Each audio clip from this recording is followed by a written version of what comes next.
Halo teman-teman, selamat datang kembali di channel YouTube Richard Darmawan. Pada video hari ini kita akan membahas saham-saham yang ada di Indonesia secara khusus menggunakan pendekatan teknikal analisa. Yang pertama kita akan bahas tentang IHSG dulu, setelah itu kita akan lihat kurang lebih 4 saham yang akan kita pantau pada video hari ini. Untuk IHSG hari ini terlihat mengalami penurunan tipis ya teman-teman, 0,2%. Dan terpantau masih mampu bertahan di atas area supportnya, di mana area support daripada IHSG kita letakkan di area 6.777 dan 6.746. Dengan area resisten berpotensi menguji kisaran 6.900 ataupun bisa ke 6.955.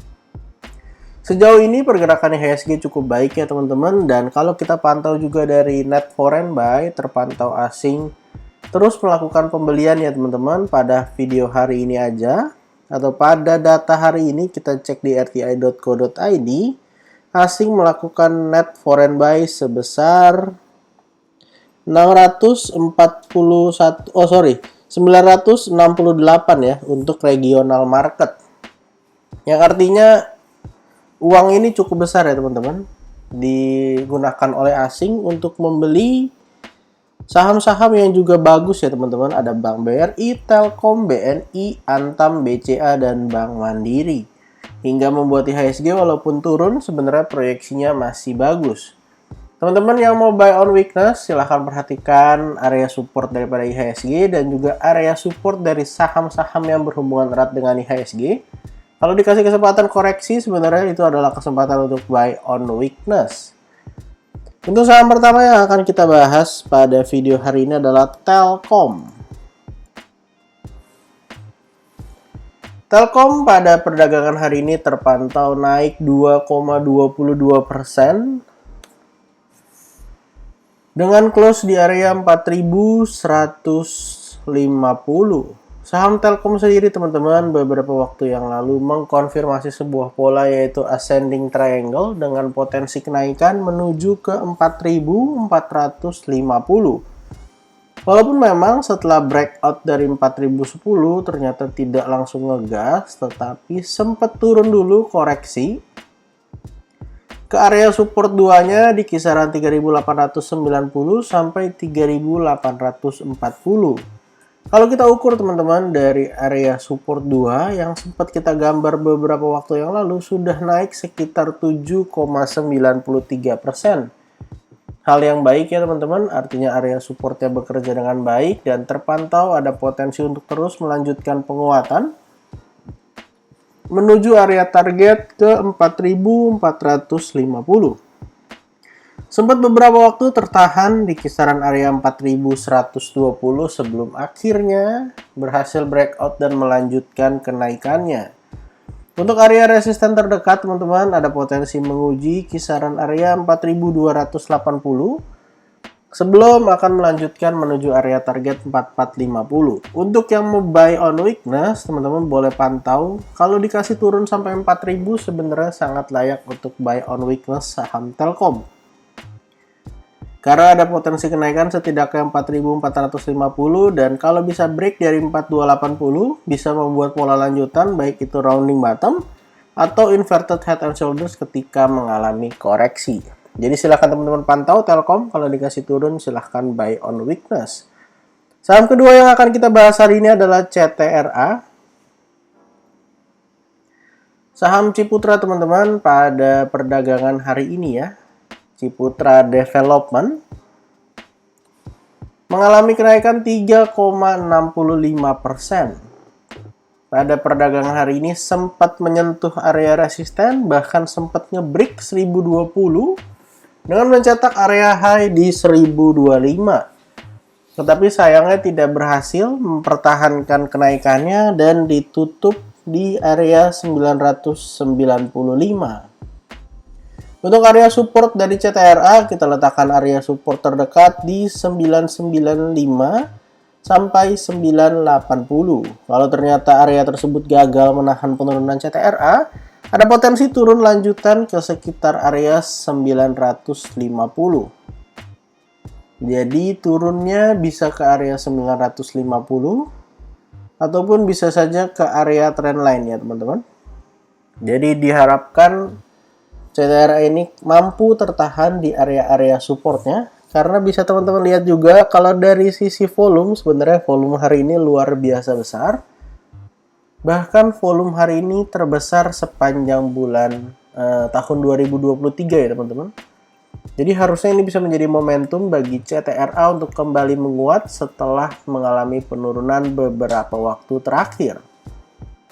Kalau misalnya kita coba lihat sedikit ke time frame yang lebih kecil, yaitu time frame 1 jam. Nah, di sini teman-teman bisa lihat bahwa memang area support yang kita letakkan di kisaran 995 sampai 980 memang merupakan area support yang beberapa kali terlihat ada pergerakan di area tersebut. Dari sisi volume juga, walaupun mengalami koreksi dari 1025 turun ke 995, terpantau volumenya cenderung mengecil, dan kalau misalnya bisa tertahan di area 980, silahkan buy on weakness. Karena kalau akhirnya mengkonfirmasi ascending triangle di time frame daily, maka ada potensi untuk lanjut naik. Untuk targetnya setidaknya bisa menuju ke kisaran area 1180. Jadi silakan teman-teman pantau untuk saham CTRA. Saham ketiga yang akan kita bahas hari ini adalah PDPP. PDPP salah satu saham yang beberapa hari terakhir mengalami kenaikan yang sangat signifikan. Bahkan sudah berhasil menyelesaikan kenaikan daripada double bottomnya. Setelah breakout dari 244, PDPP bikin double bottom. Targetnya ke 274 dan hari ini dikasih bonus sampai area 280. Untuk area support terdekat teman-teman, kalau misalnya dikasih kesempatan koreksi dari PDPP, kita bisa gunakan area neckline daripada double bottom dari area 244 sampai 236, bisa kita gunakan sebagai area buy on weakness. Kalau kita coba tarik sebuah garis Fibonacci teman-teman dari area low yang ada di bawah 218 sampai area high di 280, bisa kita lihat ya teman-teman bahwa area support yang kita letakkan di 244 sampai 236 sebenarnya masih masuk range daripada Fibonacci Golden Ratio 61,8 di kisaran 242. Jadi kita harapkan di area tersebut PDPP mampu bertahan dan melanjutkan kembali kenaikannya. Karena terlihat bahwa saham ini sebenarnya pergerakannya cukup baik, walaupun memang pada waktu awal IPO sempat mengalami penurunan yang cukup lumayan ya teman-teman, sebelum akhirnya bisa kembali melanjutkan penguatannya. Volume hari ini juga terpantau tidak terlalu besar, walaupun diguyur 5,93%. Jadi silahkan teman-teman pantau, kalau dikasih kesempatan turun sampai 236 harusnya menarik untuk buy on weakness. Dan kalau kita ukur, ya satu kali lagi ARB ya teman-teman untuk nyentuh area supportnya. Saham terakhir yang akan kita pantau pada hari ini adalah Breeze.